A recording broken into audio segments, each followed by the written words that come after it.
Welcome back. और अब बात करते हैं उस अच्छी खबर की जो सोमवार को सामने आई, जिससे पता लगा कि देश कोरोना के खिलाफ जंग जीत रहा है। देश के कई जिले कोरोना मुक्त हो चुके हैं। इसके अलावा दिल्ली में रैपिड जांच के पहले दिन सभी 62 रिपोर्ट नेगेटिव आई। खुशी की इन खबरों के बीच खतरे का अलर्ट भी सामने आया। गृह मंत्रालय की तरफ से कहा गया कि महाराष्ट्र, मध्य प्रदेश, राजस्थान और पश्चिम बंगाल में कोरोना की स्थिति गंभीर है। देश में कोरोना के खिलाफ जंग दिन ब दिन आगे बढ़ती जा रही है। लॉकडाउन में शर्तों के साथ ढील का कल पहला दिन था। कई शहरों में सड़कों चौराहों पर भीड़ नजर आई, लेकिन जो शहर, जो जिले पूरी तरह से लॉकडाउन हैं, वहां पहले की तरह घर में रहने का अनुशासन नजर आया। शायद इसीलिए अच्छी खबरें भी आ रही हैं। पिछले 7 दिनों के डेटा के मुताबिक कोरोना वायरस के मामलों के बढ़ने की दर 3.4 दिन से बढ़कर 7.5 दिन हो गई है। यानी पहले जहां कोरोना मरीजों की संख्या 3.4 दिनों में डबल हो रही थी, वो अब 7.5 दिन में हो रही है। वहीं 19 अप्रैल के डेटा के मुताबिक देश में 18 राज्यों में कोरोना वायरस के संक्रमण की दर राष्ट्रीय स्तर से कम रही है। देश में 23 राज्यों और केंद्र शासित प्रदेशों के 59 जिले कोरोना से मुक्त हो गए हैं। इन जिलों में पिछले 14 दिनों में कोरोना का कोई केस नहीं आया है। डबलिंग रेट ऑफ केसेस, जिसका मतलब है कि कितने दिनों में टोटल केस काउंट डबल हो रहा है, उसको हम अलग अलग इंटरवल्स पर कैलकुलेट करते हैं। और जिसके तहत हमने पिछले 7 दिनों के डबलिंग रेट के बेसिस पे जब कैलकुलेट किया तो देखा कि इंडिया का डबलिंग रेट लॉकडाउन से पहले जो 3.4 था, अब वह इंप्रूव होकर 7.5 हो चुका है। देश के कोरोना योद्धा इन अच्छी खबरों को सुनने की वजह बने हैं, लेकिन कोरोना का डंक इतना गहरा है जिसे निकालने में कुछ समय लगेगा। सोमवार को 1540 रोगियों की तादाद बढ़ चुकी है और इस दौरान रिकॉर्ड 40 मौत दर्ज हुई है। सोमवार तक देश में 17,656 लोग कोरोना से पीड़ित थे, जबकि 2,842 लोग ठीक हो चुके हैं। सोमवार तक कुल 559 लोग इस महामारी की चपेट में आकर मौत के मुंह में समा चुके हैं। राष्ट्रपति भवन भी कोरोना की जद में आ गया है। प्रेसिडेंट स्टेट में अपने परिवार के साथ रहने वाली एक महिला कोरोना पॉजिटिव पाई गई है। महिला का पति राष्ट्रपति भवन में ही काम करने वाले अंडर सेक्रेटरी लेवल के एक IAS अधिकारी के दफ्तर में काम करता है। कोरोना पॉजिटिव पाई गई महिला को RML अस्पताल में भर्ती कराया गया है, जबकि उसके पति समेत आसपास के 11 लोगों को होम क्वारंटीन में रहने का निर्देश दिया गया है। वहीं दिल्ली और मुंबई देश में कोरोना के सबसे बड़े हॉटस्पॉट बने हुए हैं। दिल्ली में सोमवार को 2 लोगों की मौत हुई और 78 नए केस सामने आए।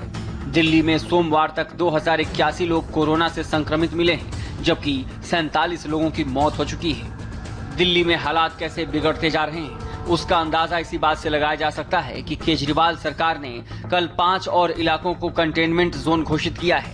इसी के साथ दिल्ली में सील किए गए इलाकों की संख्या बढ़कर 84 हो गई है। सोमवार को सील किए गए इलाकों में तुगलकाबाद एक्सटेंशन के लेन 24 से 28 तक, block G Jahangirpuri, Sanjay enclave के फ्लैट नंबर 265 से 500 तक, त्रिलोकपुरी के ब्लॉक 34 और शालीमार बाग के ब्लॉक AF शामिल हैं।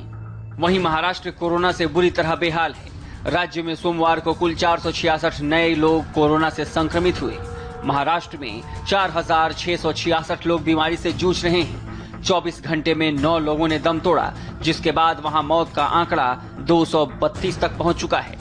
मुंबई की बात करें तो 24 घंटे में वहां 7 लोगों की मौत हुई।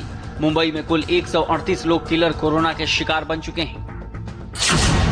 कोरोना के हॉट लिस्ट में मुंबई शहर देश में नंबर 1 पर है और मुंबई में धारावी अब हॉटस्पॉट बन चुका है। यहाँ पर जिस तादाद में पॉजिटिव की संख्या लगातार बढ़ रही है, चिंता का विषय लगातार बन रहा है। 2 अप्रैल से लेकर अब तक 100 के पार ये आंकड़ा जा चुका है। 11 लोगों की मौत हो चुकी है। सबसे प्रभावित क्षेत्र यहाँ पर है कल्याणवाड़ी, जहाँ पर सबसे अधिक संख्या में पॉजिटिव मरीज पाए गए हैं।